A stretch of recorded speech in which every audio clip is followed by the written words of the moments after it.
임포트, 편집, 엑스포트 이렇게 배워봤는데요. 이번 시간에는 파이널 컷의 레이아웃에 대해서 둘러보도록 하겠습니다. 저는 영주지 않으면 라이브러리 크기가 엄청나게 커집니다. 조금이라도 내가 색 보정을 하고 이거를 켜주지 않아도 됩니다. 파이널 컷 프로 번들 파일의 용량, 그리고 한번 컬러 뷰리 어떤 건지 아이콘 리베전 프로라는 키워드 컬렉션이 추가가 되는 것을 볼 수 있습니다. 이 키워드는 태그하고 비슷한 개념을 갖겠죠.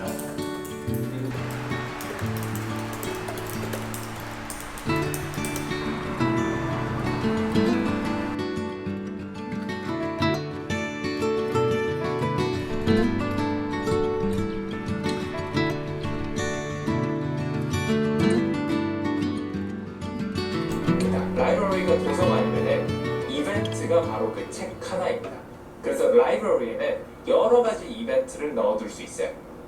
그래서 Q, W, E 이렇게 세 가지를 제일 많이 쓰고요. 그리고 제일 중요한 것 중에 하나가 인포.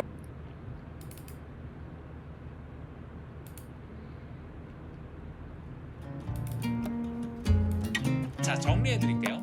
가장 큰 단위의 라이브러리가 있고요. 그 밑에 이벤트들이 있습니다. 이벤트 안에는 소스들이 있고요. 이 소스들을 편하게 분류하기 위해서 스마트 콜렉션 그리고 키워드 콜렉션이 있습니다. 인스펙터라고 있습니다. 인스펙터는 소스 또는 프로젝트 그리고 이벤트, 라이브러리 등의 속성값을 보여주는 것인데요. 여기서 해당 섀도우를 내려가지고 이 0에다가 딱 맞춰줄게요. 오케이. 됐죠? 그리고 나중에 계속 이렇게 할 거예요. 이것도 이쪽으로 가져주고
노출이 이거죠.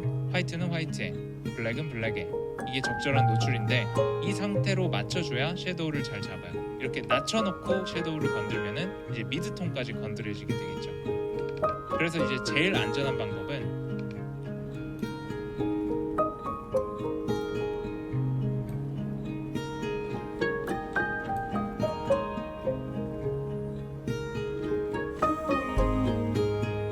세츄레이션의 정의가 뭐냐면은 원색과 중립적인 회색을 얼마만큼 비율로 섞을 거냐.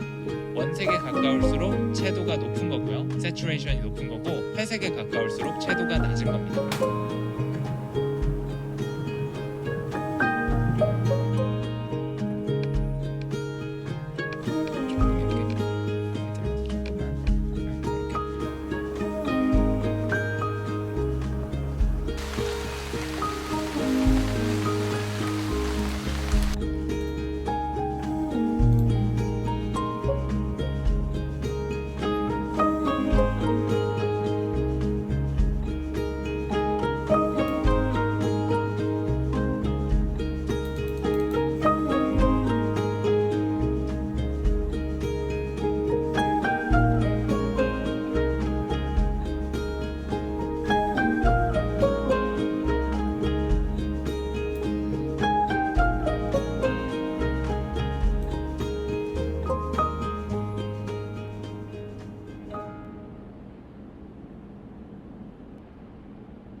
두 번째로는 색 보정인데요.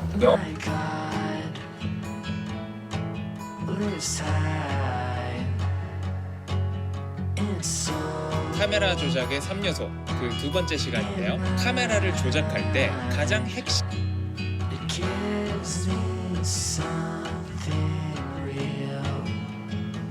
something to believe.